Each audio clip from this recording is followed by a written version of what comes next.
Hai again. Dan segala drama. Drama ya, technological problem. Nggak tahu kenapa ini IG Live pakai headset rada nggak kedengeran. Terus kalau sekarang malah jadi kayak agak bergema. Tapi daripada kita buang-buang waktu, langsung kita mulai aja.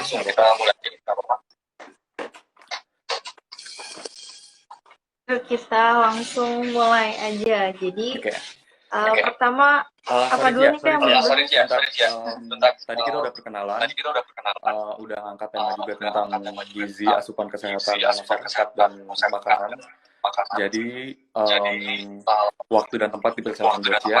Nanti kalau misalkan ada teman-teman atau dari luar yang mau tanya bisa komen di chat. Nanti kalau misalkan ada sesuatu yang mau tanya dari saya atau dari teman-teman yang lain, kita bisa interaktif gitu ya. Dan mungkin buat memulai karena temanya hari ini tentang kesehatan masyarakat dan makanan, mungkin Cia bisa share dulu terkait dengan situasi sekarang di Jakarta dan sekitarnya terkait PSBB, kemudian penjabaran COVID secara coronavirus secara sederhana supaya teman-teman di luar bisa mengerti dengan lebih jelas. Kalau memang selama ini masih belum ada yang mengerti, kemudian nanti baru masuk ke topik tentang asupan gizi, makanan dan kesehatan masyarakat. Waktu dan tempat dipersilakan kepada Kacia. Halo semuanya, pertama-tama aku pengen ngabarin kalau berita terbaru yang sekarang tentang COVID itu yang harus kita tahu itu sekarang kan lagi new normal. Nah, new normal itu sendiri apa, terus kira-kira persiapannya gimana, dan kesiapan beberapa daerah, terus sama dampaknya itu nanti gimana gitu kan. Untuk saat sekarang ini di Indonesia aku update jumlahnya tuh tadi malam itu ada terkonfirmasi terinfeksi itu ada 27.549, di mana itu naik sebanyak 467 kasus terinfeksi, terus sembuh itu yang sembuh 7.935 dan kasus kematian itu sebanyak 1.663, mengalami kenaikan 28 orang gitu. Nah, di mana di Jakarta sendiri itu yang memiliki resiko tertinggi. Jadi Jakarta itu peringkatnya paling tinggi, tapi ada di bawahnya itu Jawa Timur. Jadi dia juga highly potential gitu. Terus lanjut ke new normal itu sebenarnya apa sih? Nah, new normal itu kata Bapak Ahmad Yuryanto, si juru bicara penanganan COVID-19, new normal adalah tatanan, kebiasaan, dan perilaku yang baru berbasis pada adaptasi untuk membudayakan perilaku hidup bersih dan sehat. Jadi new normal ini kita akan berdampingan sama si COVID-19 ini gitu. Nah, apa sih yang harus dilakukan ketika new normal? Karena kita harus berdampingan nih, gimana kita tetap harus survive di kondisi yang kayak gini, gitu kan. Kayak gitu. Jadi, nanti ada protokolnya sendiri dari WHO, karena nggak semua negara itu bisa menerapkan new normal. Dan dalam satu negara sendiri itu, dia nggak semua orang bisa nggak semua daerahnya itu bisa barengan menerapkan si new normal ini gitu. Jadi setiap daerah harus memastikan dulu dia tuh kasus positifnya tuh turun setidaknya 50% selama 2 minggu sejak puncak terakhir gitu. Jadi protokolnya ya kayak ada cuci tangan pakai sabun sama air mengalir, sama atau enggak pakai hand sanitizer, pakai masker jika keluar rumah, kayak gitu-gitu yang udah umum diinfokan di berbagai media gitu. Terus sama social distancing yang nggak kalah penting. Nah, protokol tadi itu diterapin di tempat-tempat umum seperti sekolahan, terus tempat-tempat ibadah, karena tempat-tempat tersebut dia yang akan jadi kontrol. Bisa nggak daerah itu bisa mengontrol penularan si COVID-nya itu sendiri. Gitu. Dan kenapa 2 tempat itu? Mungkin karena secara interaksi sosial adalah tempat yang mungkin paling tinggi intensitas pertemuan orang-orang, kemudian interaksi antar sesama juga kali ya, dan makanya kalau nggak salah sempat ada himbauan juga bahwa ada himbauan untuk tetap beribadah di rumah tanpa mengurangi nilai ibadah itu sendiri.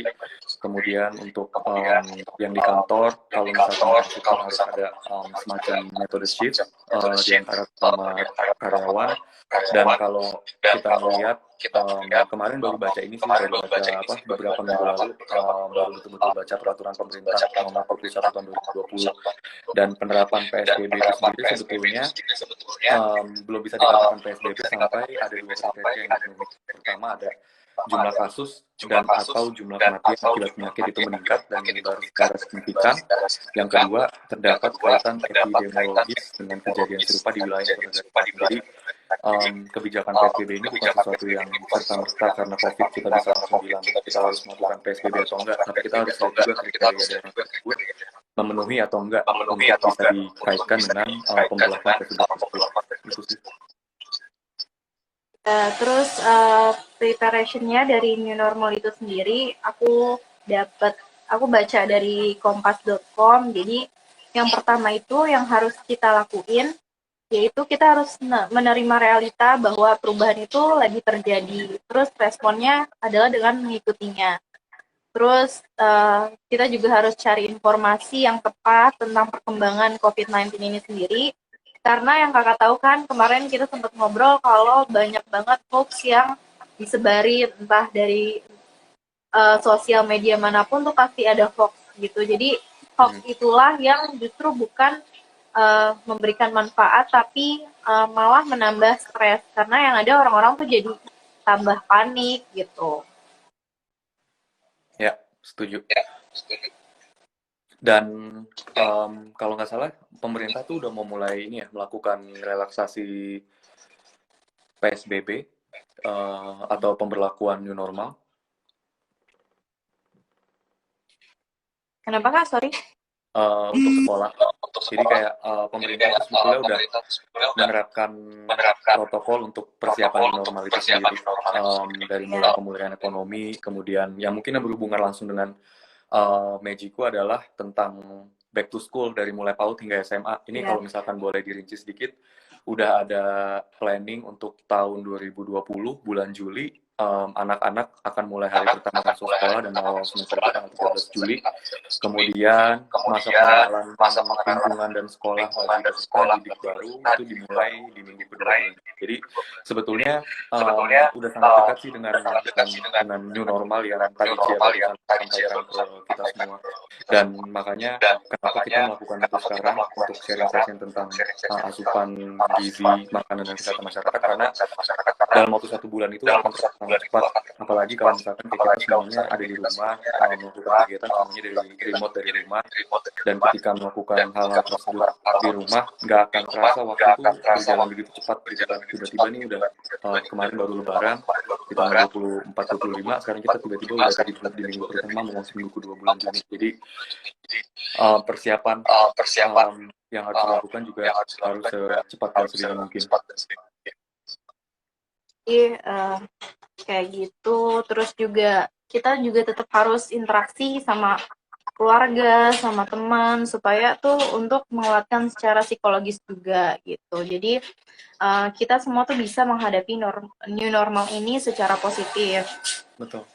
Gitu. Terus karena new normal ini juga, karena pandemi ini juga, new normal ini lebih mengarah ke arah digitalisasi. Jadi kita juga jadi belajar untuk yang biasanya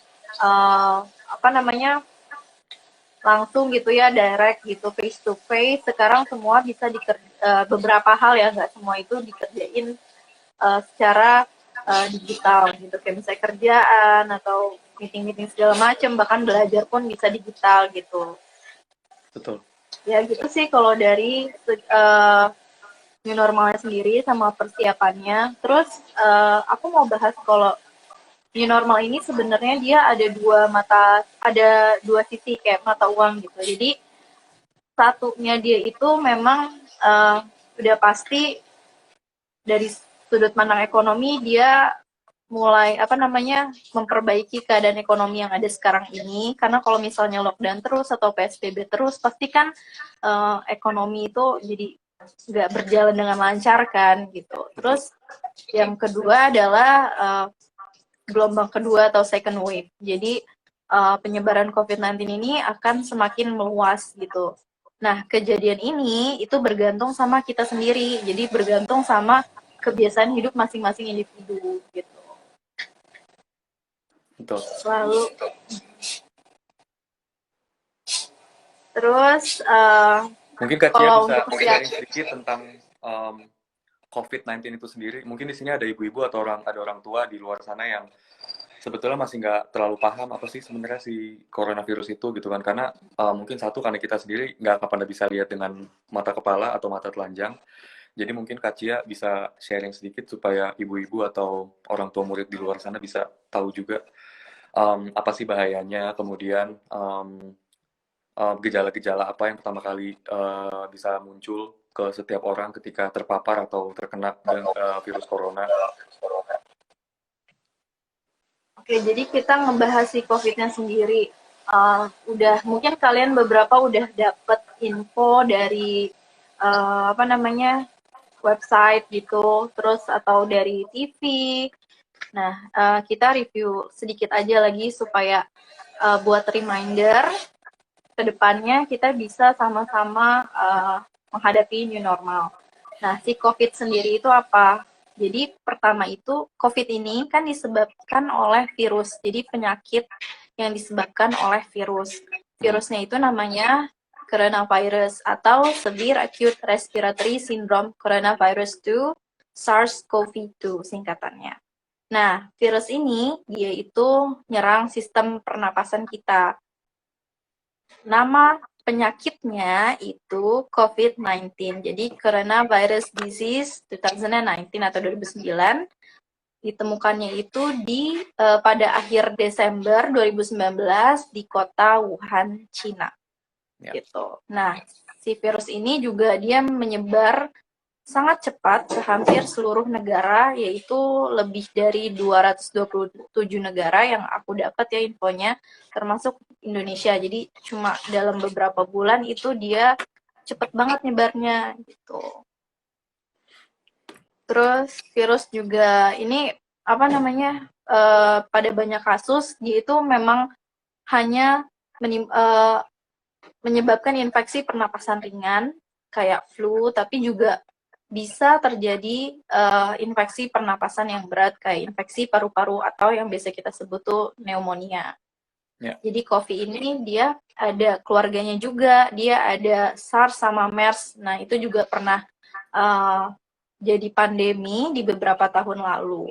Nah, hanya mereka itu berbeda dalam hal kecepatan penyebaran sama keparahan gejalanya. Yeah.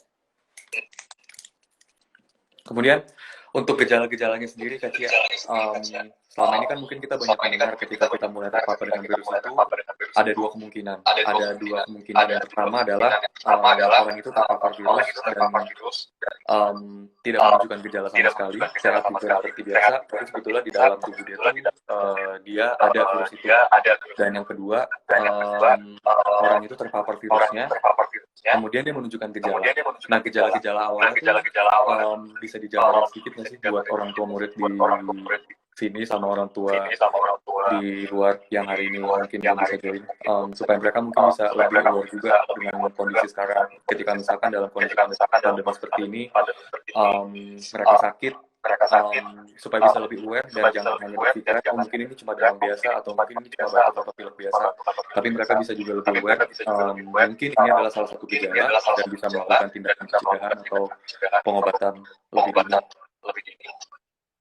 Nah, untuk gejalanya sendiri, gejala awalnya sih flu atau demam itu yang di atas 38 derajat Celcius. Makanya kita kalau misalnya masuk ke tempat umum itu sekarang diperiksain suhu tubuh kan. Karena si demam itu sendiri dia adalah tanda kalau tubuh kita tuh lagi nggak baik-baik aja loh. Jadi demam adalah tanda kalau tubuh kita lagi kemasukan zat asing, makanya menimbulkan respon berupa demam tadi. Terus ada pilek, batuk kering, sakit tenggorokan, sama sakit kepala. Nah, gejala awal ini bisa hilang dan sembuh, tapi bisa juga memberat. Jadi tergantung sama imunitas orang tersebut gitu. Kalau gejala beratnya sendiri tuh, misalnya tadi demamnya tuh tetap tinggi, terus batuknya tuh berdahak, bahkan bisa sampai berdarah, terus sesak napas, sama nyeri dada. Terus ada beberapa gejala yang dia itu jarang, cuman kayak diare, sakit kepala, mata merah itu bisa aja terjadi gitu. Jadi gejalanya itu muncul umumnya dalam waktu 2 hari sampai dengan 2 minggu setelah penderita itu terpapar sama si coronavirus ini. Betul. Makanya ada kebijakan juga bahwa ketika orang itu atau masyarakat ada yang terkena atau merasa terpapar virus tersebut harus melakukan karantina diri selama 2 minggu. Nah, kenapa 2 minggu? Karena masa periode penularan virus itu sampai menunjukkan gejala adalah dalam waktu periode 2 minggu.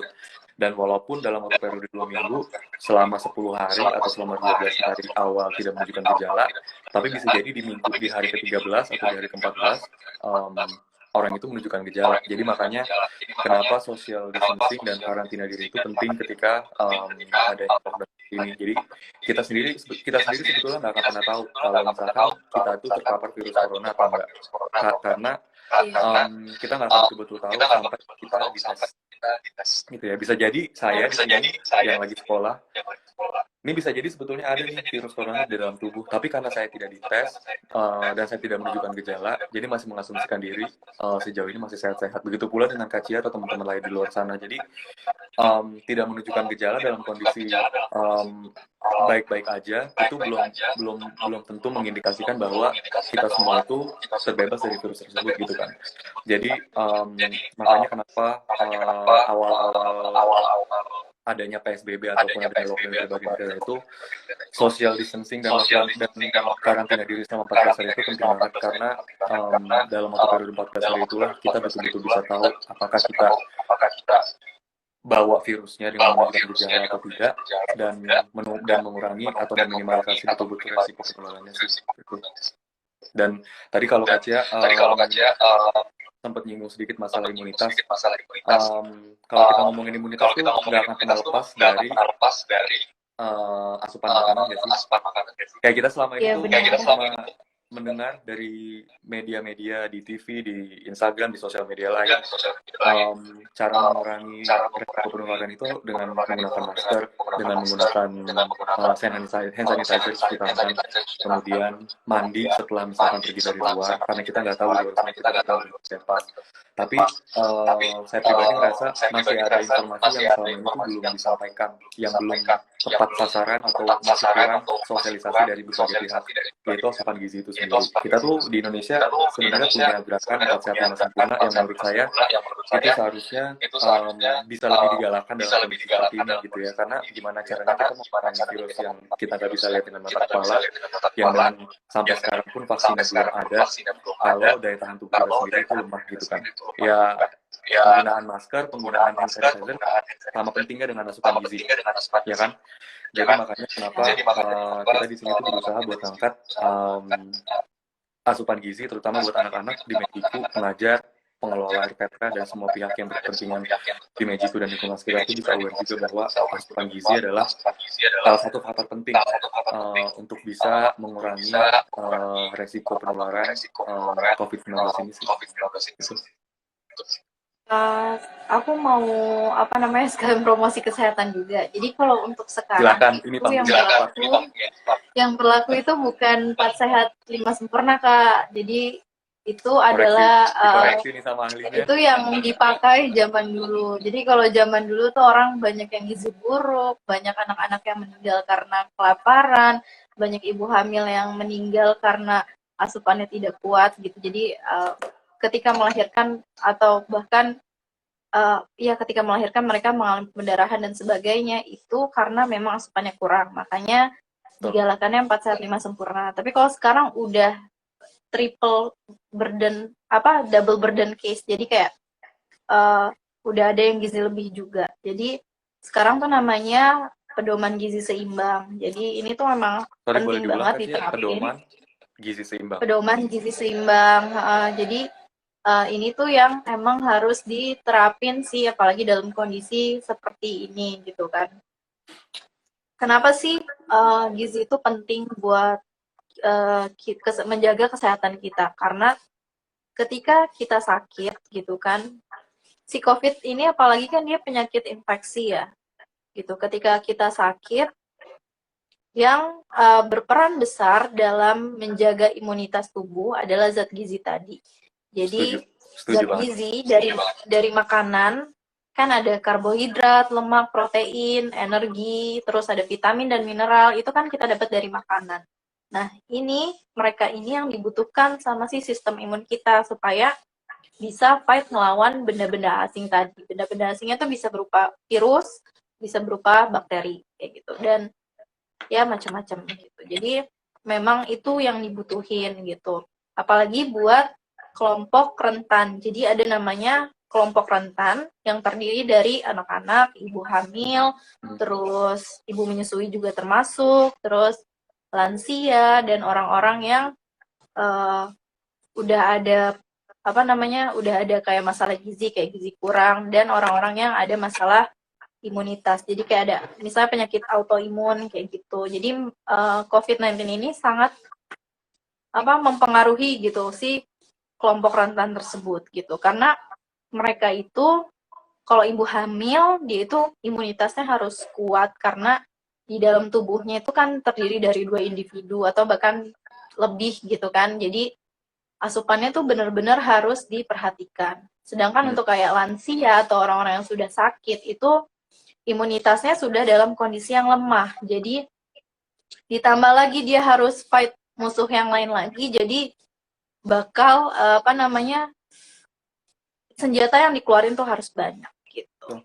Dan itu juga mungkin alasan kenapa golongan yang dengan usia lanjut itu sangat rentan dengan penularan tadi ya, karena satu secara imunitas tubuh memang daya tahan tubuhnya sudah tidak seprima atau tidak sebaik seperti waktu muda gitu, jadi metabolismenya udah menurun.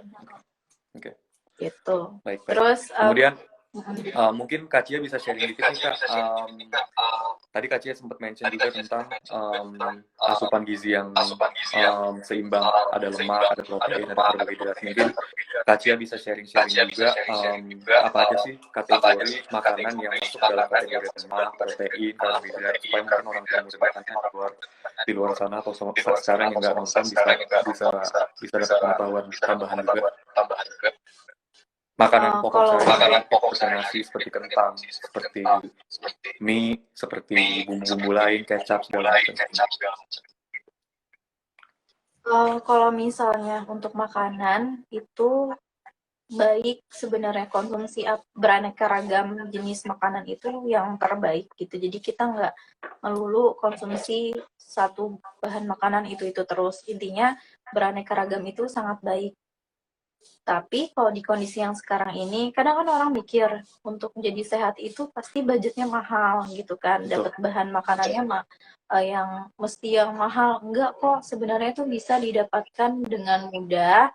Walaupun dengan kondisi yang sekarang ini ada beberapa alternatif, kayak misalnya konsumsi pangan hewani kayak daging, terus daging merah, daging ayam, ikan itu baik banget emang. Cuman kalau misalnya kondisinya lagi kayak gini, misalnya ada keterbatasan ekonomi atau segala macam, bisa diakalin, yaitu dengan misalnya stok telur, karena telur kan cukup murah dibandingkan daging-dagingan tadi, terus dia juga kandungannya nggak kalah bagus, terus ada tahu tempe yang murah dan gampang didapat di sekitar kita itu juga jadi kata dosenku jadi penyelamat buat kita dalam kondisi yang kayak gini gitu. Makanan kaleng itu boleh. Iya. Jarang nggak ada di sana, nggak ada. Di sini proteinnya hanya telur maksimal. perbanyak konsumsi Ya, telur nggak sih apa-apa. setiap hari di sini. Nanti pulang makan tahu tempe Makan sepuasnya. udah kangen tempe bacem, tempe orek, tempe semua segala jenis tempe-tempean. Ada yang nanya nih Kak Emil kalau makan sayur tempe itu namanya sayur atau protein? Kalau tempenya ya protein, sayurnya ada sayur-sayurannya apa enggak gitu. Untuk Kak Sandi, udah dijawab ya Kak Sandi. Tempenya itu protein, sayurnya itu bukan protein. Semoga menjawab. Iya. Kemudian ini sambil interaktif aja ya. Ada Bu Sarti ini tanya, saya mau tanya Kak Cia, sebaiknya kalau vitamin yang baik kita konsumsi itu untuk imun apa? Ini pertanyaan bagus banget sih, bahwa selama ini mungkin kita selalu mendengar konsumsi vitamin, konsumsi buah-buahan yang mengandung vitamin. Tapi Mesti pindah nih. Mesti pindah lokasi, tapi nggak apa-apa, nggak usah dimatiin. nggak apa-apa. Tapi kita sendiri sebenarnya masih bingung gitu kan. Vitamin itu kan banyak banget. Ada vitamin C, ada vitamin D, dan berbagai macam vitamin yang lain. Mungkin Cia bisa sharing sedikit juga untuk daya tahan tubuh yang baik itu sebaiknya kita konsumsi vitaminnya jenis vitamin apa, terus konsumsi pangan yang mengandung vitamin tersebut itu apa. Kalau vitamin, semua vitamin itu baik semuanya itu baik asal jumlahnya itu tidak berlebihan. Jadi kita tuh jangan kekurangan, jangan kelebihan gitu. Tapi kalau untuk penyakit infeksi yang jadi concernnya adalah vitamin C, vitamin A, vitamin D, terus mineralnya tuh kayak seng, selenium, terus zat besi, omega 3 kayak gitu. Jadi terutama vitamin C ya, karena dia itu kerjanya adalah menurunkan kemampuan menurunkan kemampuan meningkatkan kemampuan membunuh bakteri. Jadi kalau misalnya vitamin C-nya kurang, kemampuan untuk membunuh bakterinya itu berkurang. Si virus ini kan dia kan sebenarnya bukan makhluk hidup ya, tapi dia nyari inang. Nah, bakteri adalah salah satu inangnya si virus ini gitu. Jadi tempat si virus itu bisa hidup salah satunya adalah bakteri. Jadi vitamin C itu penting banget untuk membunuh si bakterinya. Betul. Terus melawan infeksi virus melalui berbagai macam mekanisme. Nah, sumbernya itu bisa dari buah dan sayur. Kalau vitamin banyak di buah dan sayur. Vitamin C tuh kayak ya pasti udah pada tahu kayak ada di cabe, di jeruk, tapi bahan makanan dengan kandungan vitamin C terbanyak itu bukan jeruk. Jadi yang paling banyak adalah jambu merah. Jadi itu bisa dikonsumsi tuh. Boleh diulang ya. Jadi Kak Cia barusan bilang untuk melawan virus corona kita harus meningkatkan daya tahan tubuh dan meningkatkan daya tahan tubuh salah satunya dengan meningkatkan konsumsi vitamin C. Dan vitamin C kandungan terbanyaknya ada di jambu merah. Ya. Oke. Terus ada yang nanya nih Kak Bujan ada nih. Yang nanya nih, ada Kak Vina tanya apakah kalau kelebihan konsumsi vitamin ada efek sampingnya? Karena mungkin tadi Kak Cia bilang konsumsi makanan itu harus seimbang, nggak boleh berlebihan, nggak boleh juga kekurangan. Nah, ya, jadi mungkin menjawab pertanyaan Kak Vina gitu, bisa sharing juga beracun gitu.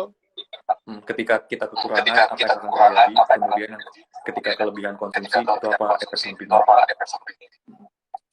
Kalau kekurangan ya misalnya kayak defisiensi vitamin C itu udah pasti kayaknya dia tuh lebih mudah terkena penyakit gitu. Tapi kalau kebanyakan juga yang terjadi adalah keracunan gitu. Jadi nggak boleh banyak-banyak juga.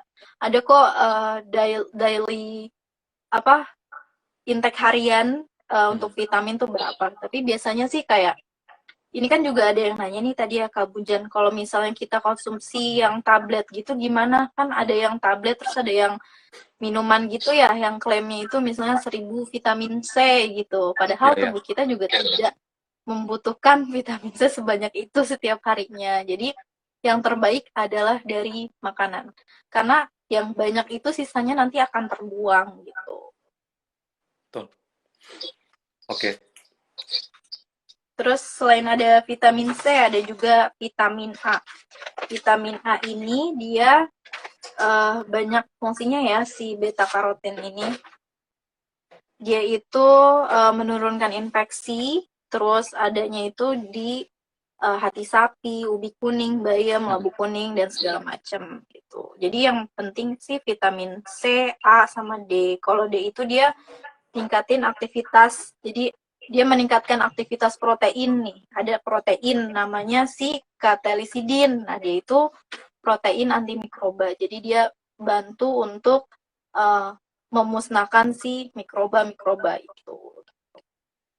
Oke, sangat jelas sekali informasinya. Ini ada lagi yang tanya, Kak mau nanya dong, kalau virus kan sebetulnya inkubasi inangnya. Berarti intinya kita hanya perlu menjaga imun dan kesehatan aja ya selama terkena virus agar bisa sembuh sampai virusnya mati. Mungkin ini Cia bisa jawab. Kalau dari pandangan saya pribadi sih harusnya poin pertama betul, sebenarnya inkubasi di inangnya. Karena kalau nggak ada inang, virus itu mati. Berarti intinya kita hanya perlu menjaga imun dan kesehatan. Menjaga imun dan kesehatan itu udah pasti. Tapi itu adalah preventif, langkah pencegahan. Nah, kita masih perlu tetap mengambil tindakan medis apabila kita sendiri udah terpapar virusnya, karena kita nggak mungkin hanya bisa mengandalkan makan makanan yang barusan Kak Cia sampaikan tanpa ada pengobatan itu sendiri gitu ya. Jadi buat pertanyaan Darman, hanya perlu menjaga kesehatan ya kalau kita belum terpapar virusnya, dan kita tetap masih harus ambil tindakan medis di rumah sakit. Ada dokter yang rawat, ada perawat juga yang nanti membantu untuk perawatan selama tindakan medis tersebut ketika kita sudah terpapar virusnya. Itu sih mungkin menjawab. Mungkin Kak Cia ada tambahan lain? Misalnya langkah preventif udah pasti harus dilakuin sama kita yang misalnya nggak ada gejala ataupun bahkan ada gejala ringan, itu tetap harus dilakuin gitu. Untuk yang dia udah gejalanya itu berat, sebaiknya memang berkonsultasi ke dokter, terus disiplin. Nah, aku boleh sharing nih, ada hal yang beberapa aku nggak suka dari pengunjung pasien orang Indonesia. Okay. Biasanya orang Indonesia ini mungkin bisa lebih ditekankan karena mungkin nggak hanya terkait dengan virus corona, tapi secara general ketika kita melakukan kunjungan ke rumah sakit, apa yang harus dilakukan, apa yang tidak boleh dilakukan. Jadi aku kan suka mondar-mandir tuh ke rumah sakit, entah memang jagain orang yang lagi sakit atau waktu itu kan ada PKL gitu. Nah, orang Indonesia itu kebiasaannya adalah jengukin orang yang sakit tuh kayak rame banget se-RT gitu. Padahal itu sebenarnya membahayakan dirinya sendiri gitu. Bahkan nggak ada COVID pun itu tetap bahaya gitu buat kalian semua. Karena rumah sakit, namanya rumah sakit. Jadi rumah sakit itu sendiri ya gudangnya penyakit gitu. Jangankan kalian yang datang dari luar, kami pun yang di dalamnya aja tuh, misalnya ada yang pilek, satu orang pilek ya seruangan ganti-gantian aja pileknya, namanya infeksi nosokomial gitu. Jadi kalau misalnya ke rumah sakit, jengukin orang yang sakit, cukup misalnya gak usah rame-rame lah, cukup sedikit aja orangnya, karena itu adalah bentuk care kalian ke orang yang kalian jengukin itu. Bisa mungkin kirim pesan aja atau mungkin jenguk ketika pasiennya itu sudah ada di rumah gitu. Jadi itu lebih safe. Dan di rumah sakit itu kan gak hanya yang kalian kenal aja, nggak hanya kerabat kalian, tapi banyak orang lain juga yang di situ gitu loh. Jadi bakal nambah resiko infeksi yang lebih besar gitu. Betul, setuju sih. Tapi mungkin ini adalah kebudayaan, ini adalah habit atau perilaku yang mungkin balik lagi ke budaya kita sendiri sebagai orang Indonesia, karena saya paham bahwa orang Indonesia itu kekeluargaannya pokoknya rela kalau keluarganya sakit, rela ngelakuin apa aja kalau keluarganya kena musibah atau apapun. Tapi di satu sisi ketika kita mungkin melihat ada keluarga, rekan kerja atau teman yang sakit masuk rumah sakit, ada baiknya kita memilah juga siapa yang harusnya datang ke rumah sakit, kapan waktu yang terbaik untuk masuk rumah sakit. Kalau misalkan memang takut untuk ditunda kunjungan ke rumah sakit dengan alasan tadi kajian, di rumah sakit sendiri memang tempatnya orang sakit, virus dan bakteri itu pasti dari mana-mana, lebih baik dihindari dulu. Apalagi terkait dengan virus corona, itu udah pasti nggak mungkin kita menjenguk orang itu gitu kan. dengan langkah protokol yang mungkin dianjurkan pemerintah dan pihak rumah sakit yang juga. Gitu. Oh ya, ngomong-ngomong masalah vitamin, kita sebetulnya di Indonesia tuh beruntung matahari terbit selama kurang lebih 12 jam dari mungkin 5.30 pagi sampai jam 6 sore gitu ya. Vitamin D, asupan vitamin D itu kita bisa dapatkan langsung dari cahaya matahari di luar. Di sini matahari itu kadang-kadang masih malu-malu. Beberapa hari kemarin sempat 3 hari berturut-turut itu cerah banget 22 derajat, waktu paling panas sampai di sini. Kemudian berbondong-bondong banyak orang yang keluar mau mendapatkan sinar matahari karena mungkin selama ini kita kan tahu bahwa kulit itu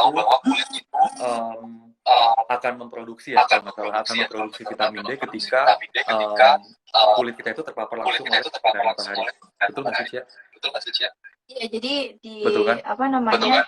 Jadi namanya kalau di kita tuh di tubuh kita udah ada kayak provitamin D-nya, udah ada provitamin D supaya aktif. Dia itu memang yang aktifin itu sinar matahari. Betul, tapi tetap harus safe ya. Maksudnya jangan tiba-tiba kena matahari aja gitu. Kalau bisa sih pakai sunscreen atau apa, karena kan ada sinar UV juga kan yang bisa berbahaya kalau misalnya kelamaan kena itu. Gitu. Mendapatkan sinar matahari dengan proses yang prosedur yang tepat juga dengan pakai sunscreen, kemudian mungkin gak usah terlalu lama sampai 24 jam atau 10 jam, cukup 30 menit sampai 10 jam karena jujur aja beberapa hari kemarin saya sendiri keluar dalam artian coba untuk dapat matahari ketika matahari itu benar-benar lagi terik banget karena udah hampir 3 bulan nggak dapet sinar matahari, cuma di kamar, cuma di apartemen, indoor di dalam ruangan, dan nggak punya asupan langsung buat vitamin D. Akhirnya konsumsi vitamin D dalam bentuk kapsul dan tablet. Tapi dirasa itu juga belum cukup kan. Maksudnya kayak ketika kita kena sinar matahari langsung itu nggak cuma masalah tentang kita dapat vitamin D atau enggak, tapi kayak ketika dapat sinar matahari itu kayak rasa lelah atau kayak anxiety yang kita punya tadi tiba-tiba bisa kita hilangin juga. Jadi konsumsi vitamin D secara tablet baik, tapi lebih baik kalau kita dapat sinar matahari. Jadi yang alami itu lebih baik memang. Betul, yang alami pasti jauh lebih baik. Dan bersyukur teman-teman kita semua tinggal di daerah Katulistiwa, matahari terbit dengan sangat sempurna. Di sini semua orang berbondong-bondong cari matahari, jadi jangan takut sama sinar matahari. Karena dalam kondisi jangan takut. Selama ini mungkin kita ngelihat sinar matahari itu take it for granted gitu ya. Banyak dari kita mungkin termasuk saya sendiri kalau misalkan kayak ngeliat matahari di Jakarta atau di Indonesia tuh kayak aduh ntar takut makin gelap lah, makin apa segala macam. Tapi sebetulnya kalau kita bisa dapat asupan sinar matahari yang tepat, itu bagus banget buat kulit. Benar, kayak gitu. Oh ya, ada satu hal penting lagi Kak ya. Tanya Kak Bujang, mau tanya lagi. Tips berjemur untuk yang berhijab seperti apa Kak? Nggak usah dibuka semuanya ya, kayak sebagian aja nggak apa-apa. Kita juga kan, ya itu juga kan apa namanya bisa kok gitu, nggak mesti yang terbuka banget gitu, kayak bule-bule mungkin nggak harus kayak gitu, sekenanya aja nggak apa-apa. Betul. Ada juga yang bilang, ada Kak bilang, nanti pimpin doa ya buat kita semua supaya kita terhindar dari virus. Betul Kak, doa itu penting, tapi doa tidak akan menyembuhkan kita semua kalau kita tidak mengambil langkah-langkah preventif dan langkah-langkah action terkait corona. Ya benar banget, benar banget. Jadi ya gitu, semoga nih info yang sedikit ini kan bisa ngebantu, bisa nambah wawasan kita semua. Dan ada satu hal penting terkait makanan, terutama untuk sayur dan buah, itu dia posisinya memang sangat penting. Karena di dalam sayur dan buah itu ada serat. Nah, serat ini adalah makanan utama bagi si mikrobiom atau bakteri baik. Bakteri baik itu memang paling banyak itu di usus kita, di sistem pencernaan. Nah, supaya dia bisa bekerja dengan maksimal. Jumlahnya tuh antara bakteri baik dan bakteri jahat harus seimbang. Jadi memang makan sayur dan buah itu bagus banget karena mengandung seratnya itu. Kalau misalnya untuk mendapatkan vitamin yang tadi kita udah bahas itu bisa dari tablet, cuman kan dari tabletan itu dari yang diminum cair ataupun tablet itu kan dia tidak mengandung serat. Jadi tetap yang bagus adalah sayur dan buah alami. Betul. Intinya selagi bisa mendapatkan dari yang alami, sumber alami, konsumsi yang alami, tapi kalau misalkan memang sulit didapat atau agak tidak memungkinkan untuk mendapatkan itu sekarang, bisa dialihkan konsumsinya dengan menggunakan obat-obat atau vitamin-vitamin dalam bentuk tablet, pil, dan mungkin ada yang bentuknya liquid juga kali ya. Kayak vitamin C itu kan kita banyak dapat kayak semacam sirup segala macam, jadi itu bisa dilakukan juga. Pokoknya intinya lakukan yang terbaik yang bisa kita lakukan sekarang, jaga diri itu yang paling penting sih, dan jaga dirinya mulai dari sendiri, mulai dari lingkungan keluarga, karena harapannya dari individu bisa menularkan nilai-nilai positif ke lingkungan keluarga dulu, dari keluarga nanti bisa ke lingkungan di sekolah, di kampus, di lingkungan kerja dan segala macam, supaya nanti efeknya bisa domino. Memang ini sesuatu yang sifatnya kolektif, nggak bisa kita lakuin sendiri. Dan kemarin ini juga banyak sih yang suka tanya di UK, di Inggris tuh seperti apa, karena sekarang lagi pola di Inggris. Terus banyak juga yang bilang atau tanya pendapatnya tentang kebijakan lockdown di Jakarta seperti apa dibandingkan dengan di negara-negara lain. Kalau saya sendiri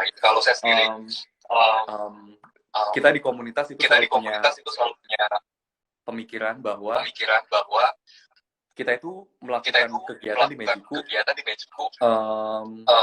untuk membantu pemerintah secara nyata dan secara langsung untuk membenahi masalah pendidikan.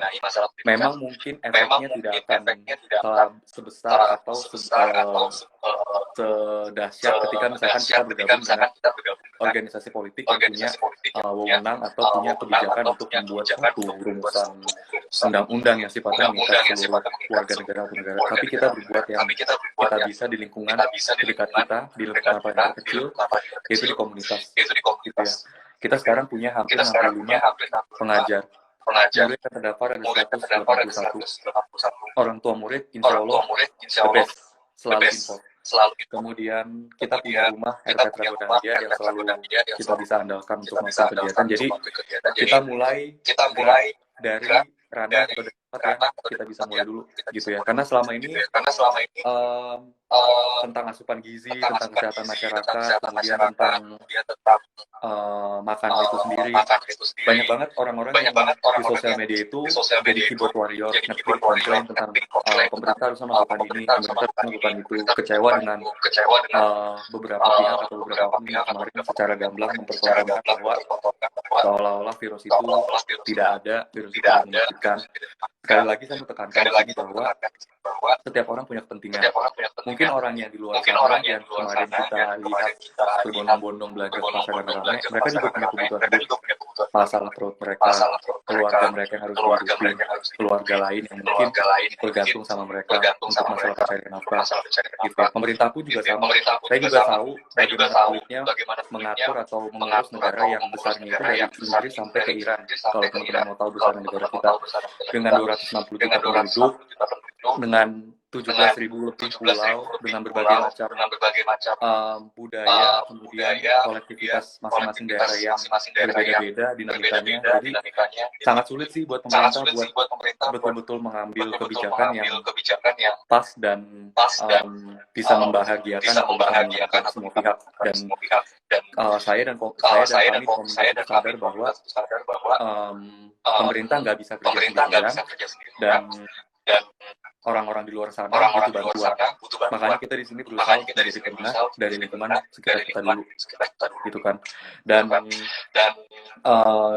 sini kita nggak berusaha menyalahkan siapa-siapa, karena nggak ada gunanya kita menyalahin pemerintah, menyalahin orang-orang di luar sana. Jadi kita mulai dari apa yang kayak Cia, kita punya pengajar kayak Cia yang ilmunya bisa sangat bermanfaat tentang ilmu gizi yang bisa di-sharing dengan masyarakat luas, dengan pengajar, dengan orang tua murid. Jadi kita melakukan hal-hal itu yang bisa kita lakukan sekarang, gitu ya. Dan saya mau sharing juga mungkin dalam kondisi pandemi seperti ini, selain masalah gizi, ada lagi hal yang mungkin bisa kita lakukan adalah dengan mencegah penyebaran informasi-informasi yang validitasnya masih kita bisa pertanyakan. Masih belum valid lah ibaratnya. Selama 3 bulan terakhir di WhatsApp grup itu banyak banget informasi yang kadang tuh suka bikin saya kayak naikin air sebelah mata gitu. Kayak contohnya, salah satu contoh yang membuat saya geleng-geleng kepala ini adalah diskusi di WhatsApp grup. Saya nggak akan buka itu siapa. Intinya dia bilang coronavirus itu konspirasi antara satu negara yang mau binasakan satu etnis di negara tersebut.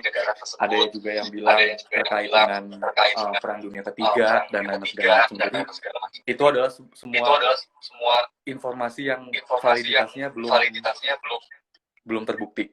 Jadi dalam kondisi seperti ini jangan mencoba memperkeruh suasana dengan menyebarkan informasi kita di situ ya.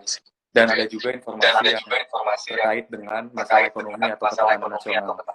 Ada juga yang bilang terkait dengan COVID tadi, ada yang membandingkan negara kita dengan negara maju, salah satu negara maju. Dia bilang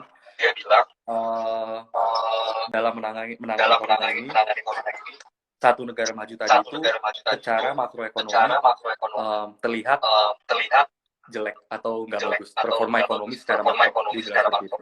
Tapi fondasi ekonominya kuat. Saya nggak tahu landasan dia ngomong itu apa. Saya nggak tahu apakah dia paham ekonomi atau enggak, ataukah dia juga nggak paham tentang fondasi ekonomi itu seperti apa.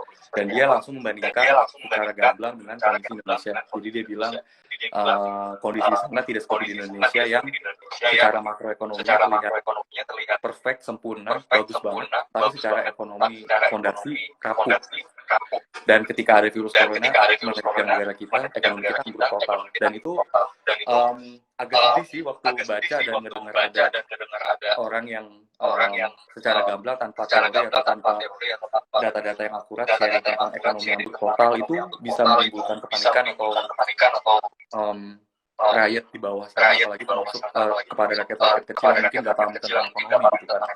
Jadi menggunakan kata-kata ambruk total itu dasarnya apa gitu kan.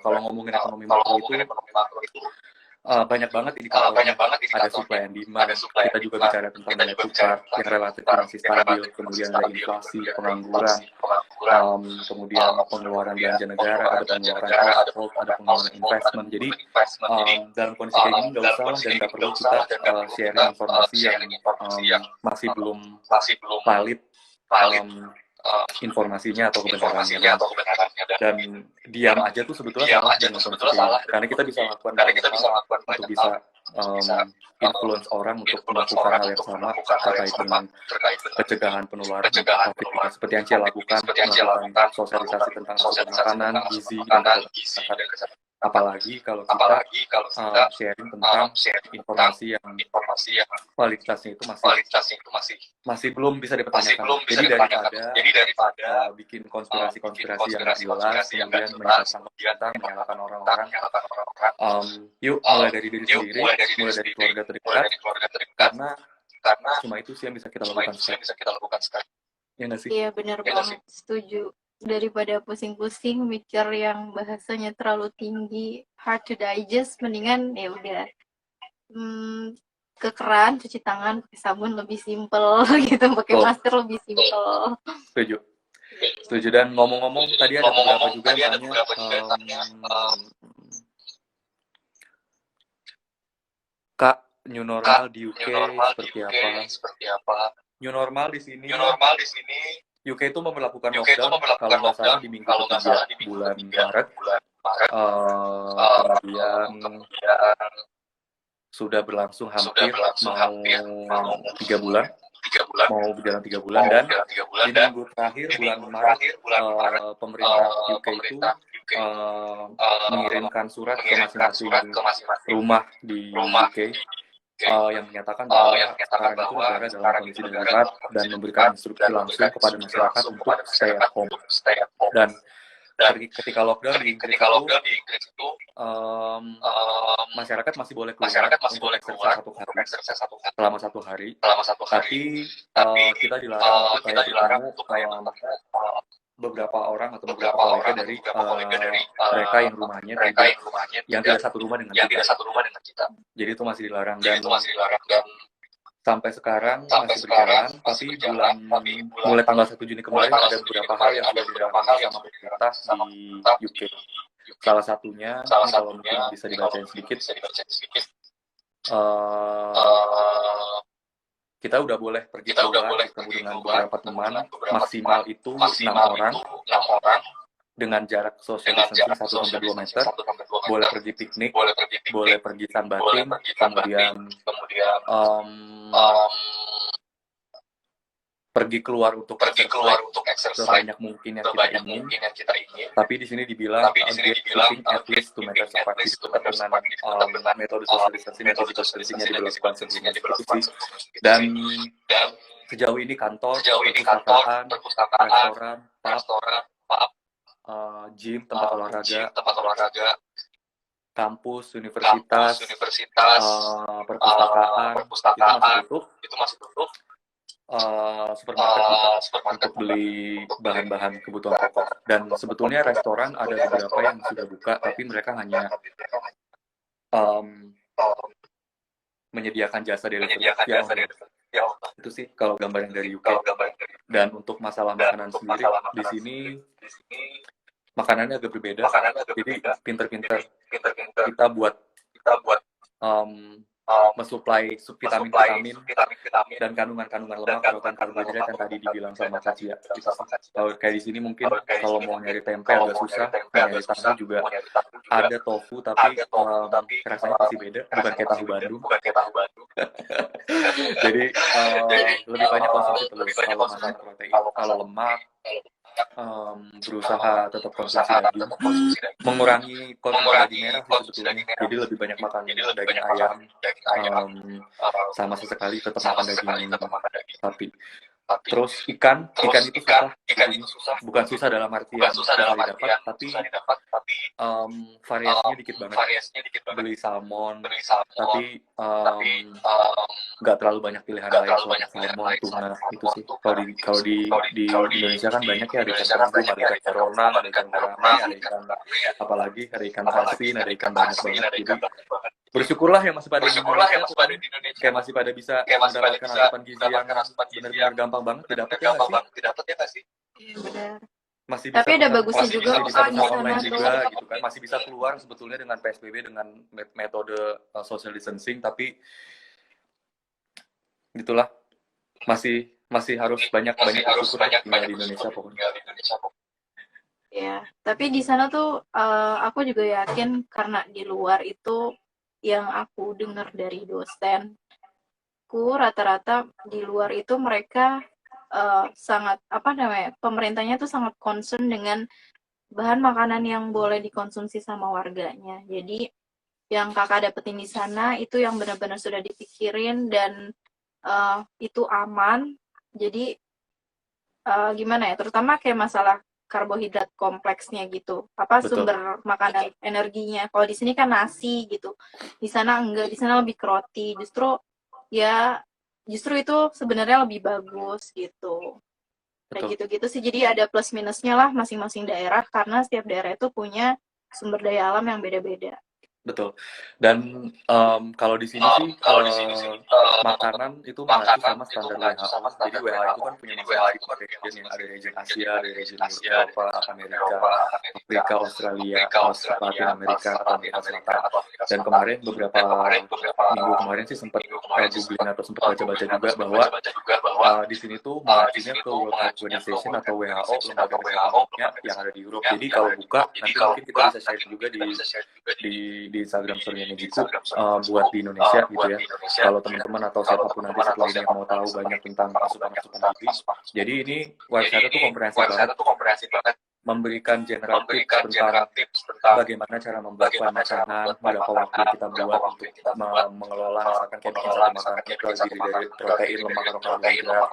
Kemudian ada juga apa aja yang harus kita kasih limit asupan yang kita masukkan ke dalam tubuh, contohnya gula, garam, kemudian kandungan lemak berlebih yang didapat dari daging merah gitu ya. Kemudian anjuran untuk makan lebih banyak serat yang kita bisa bilang lewat sayur-sayuran gitu ya. Jadi memang nggak bisa kita bandingkan sekali lagi ya kita tuh nggak bisa ngebandingin kondisi satu negara dengan negara lain karena kondisinya berbeda, kondisi ekonomi satu berbeda, kondisi masyarakatnya juga berbeda, adat istiadatnya berbeda, cara kita menilai hidup itu juga. Jadi nggak bisa, saya di sini nggak bisa membandingkan pola hidup, kebijakan pemerintah selama lockdown di sini dengan Indonesia secara langsung, itu nggak bisa, nggak fair, sama sekali nggak fair. Jadi setiap negara itu punya karakteristik masing-masing dan nggak bisa kita ikuti-ikutan karena UK atau karena Cina atau karena Jepang dan Korea melakukan hal yang sama, lalu kita juga ikut-ikutan melakukan hal yang sama. Itu nggak bisa. Gitu ya. Jadi kita di sini sharing mana yang baik, yang kira-kira bisa kita ambil pelajaran dari sini, dan itu kita bisa sharing ke lingkungan kita, mulai dari Mejiku. Itu sih. Gimana, ada pertanyaan lagi kah atau? Ini pertanyaannya mantap sih, kayak pertanyaan orang tua murid, pertanyaan kakak-kakak pengajar, dan sorry tadi di 15 menit pertama technical problem, sebetulnya juga sekarang masih ada technical problem sih, karena katanya masih ada yang dengar suara saya bergema, tapi it's okay. Ya. Kak Sandi. Makanya sekarang masak sendiri itu ya dong. Kalau enggak bisa bangkrut, Kak. Kalau enggak masak. Di sana kalau makan di luar sama masak sendiri harganya jauh beda nggak, Kak? Oh, jauh banget. Ya kira-kira jauh banget.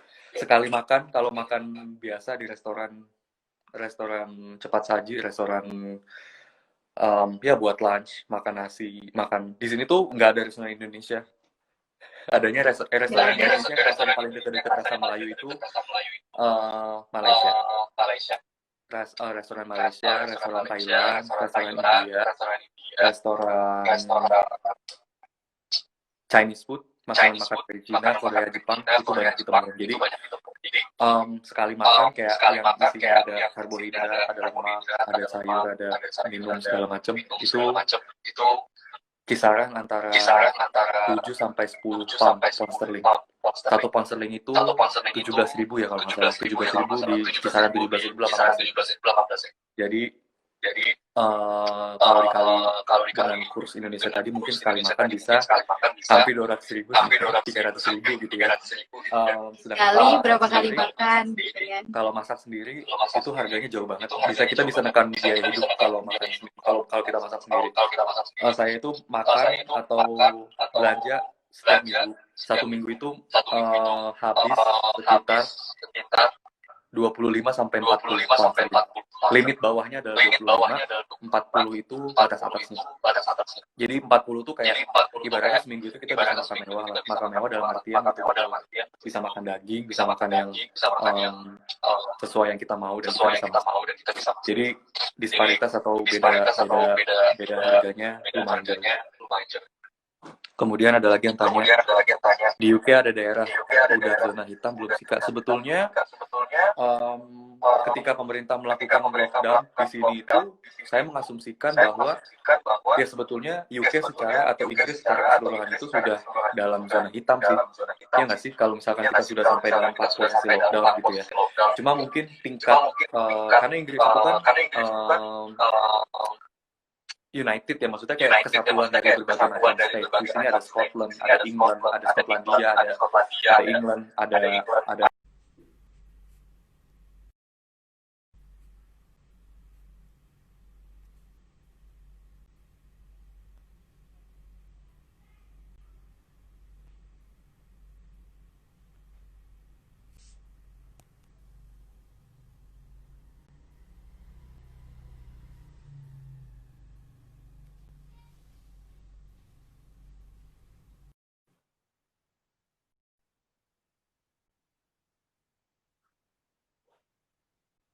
Hai.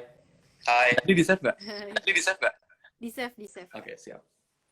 Di Itu sih. Terus tadi sampai mana ya? Sampai biaya makan. biaya makan. Jadi kayak biaya makan di sini ya relatif mahal kalau dibandingkan dengan di Indonesia. Tapi ya pinter ngatur-ngatur kehidupan di sini sih. Insya Allah masih tetap bisa dapat makanan yang sesuai. Itu. Apalagi ini kayaknya orang-orang udah pada end karena tadi connect putus. Nggak apa-apa. Jadi gimana, Kak? Ada lagi nggak, Cia, yang mau disampaikan? Udah sih, itu aja. Yang penting sedikit tapi insya Allah berguna. Nice.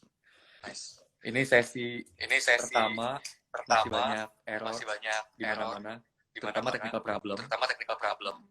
Jadi masih dimaklumi. Kita tunggu 5-10 menit lagi kali ya. Kalau masih ada orang tua murid atau teman-teman yang masih join, masih ada yang mau tanya, tetap kita record live.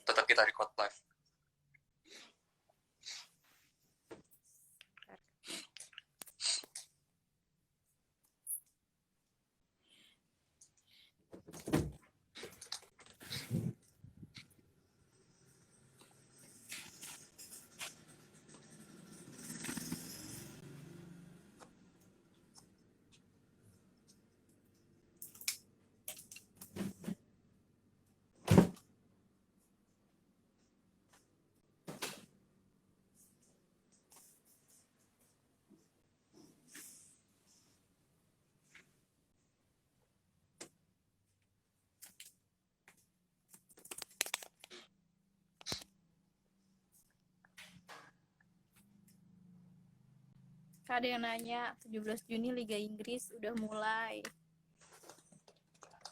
Bentar.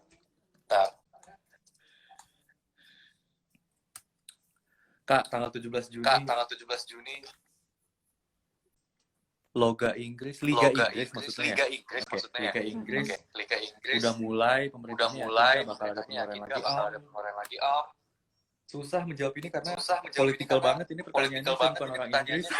Tapi yang bisa dibilang mungkin ketika pemerintah memutuskan untuk melakukan atau menjalankan lagi Liga Inggris tanggal 17 Juni, jujur sih nggak terlalu ngikutin beritanya, tapi mungkin akan dilakukan tanpa penonton buat meminimalisasi resiko penularan juga. Jadi masih banyak hal-hal yang sebenarnya kita bisa hindarin sih selama masa COVID ini. Bukan berarti dengan adanya relaksasi kita betul-betul ada berbagai tahap, karena saya yakin juga pemerintah di sini tuh mengeluarkan berbagai tahap dalam bentuk paket apa aja yang mau dilakukan dalam kurun waktu 1-2 bulan ke depan. Ada roadmap-nya lah. Sama seperti di Indonesia ketika kita bicara normal itu pasti ada mekanisme fase-fasenya. Fase pertama sekolah, fase kedua untuk mungkin orang-orang yang bekerja di kantoran. Sama juga dengan di sini. Jadi kalau misalkan masalah Liga Inggris, saya yakin dengan ketika pemerintah memutuskan untuk membolehkan kembali kompetisi, itu sudah dengan pemikiran yang matang. Karena di sini di Inggris itu pemerintahnya itu bergandengan banget dengan saintis. Jadi setiap kebijakan yang diambil terkait dengan lockdown, dengan relaksasi itu sudah menimbang masukan-masukan, nasihat-nasihat dari saintis atau dari ilmuwan.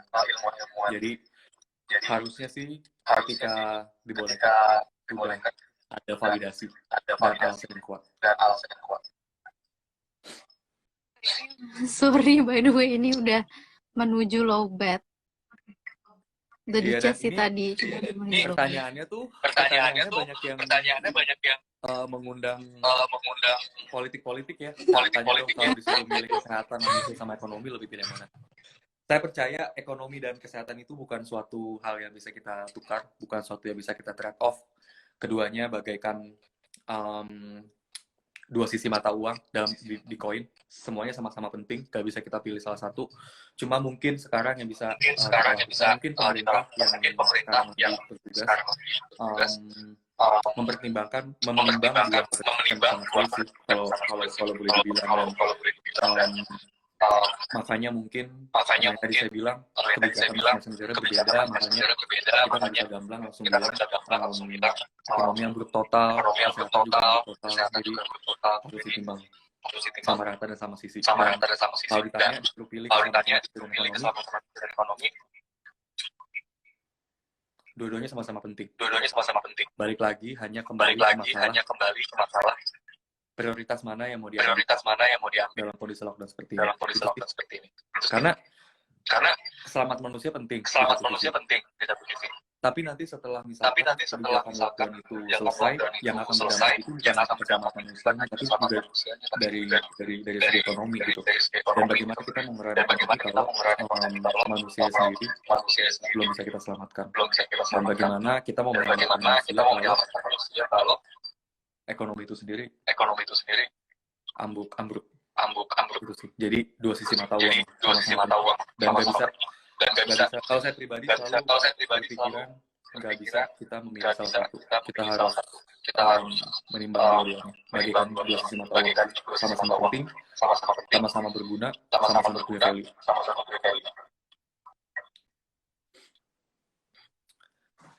Sepertinya ada lagi Kak Cia? Sudah mau habis. Oke, penutup dari Kak Cia buat orang tua murid, buat semua teman-teman yang nonton ataupun nanti yang bisa melihat siaran ulang video ini. Ini ada Mama Alvaro, ada Putri juga, ada Bu Hani, halo. Mungkin ada sepatah dua kata Kak Cia pesan terakhir sebelum kita end sesi ini.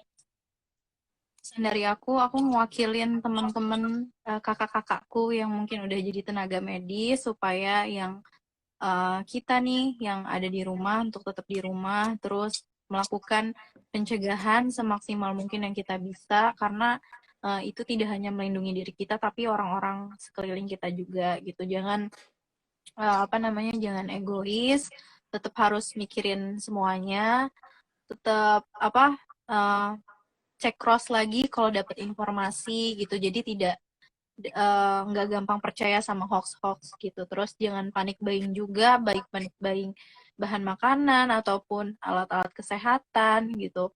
Tetap smart dalam berbelanja gitu. Betul. Karena biar semuanya juga bisa selamat juga gitu. Semuanya bisa kebagian. Semua yang berlebihan itu nggak baik ya Kak.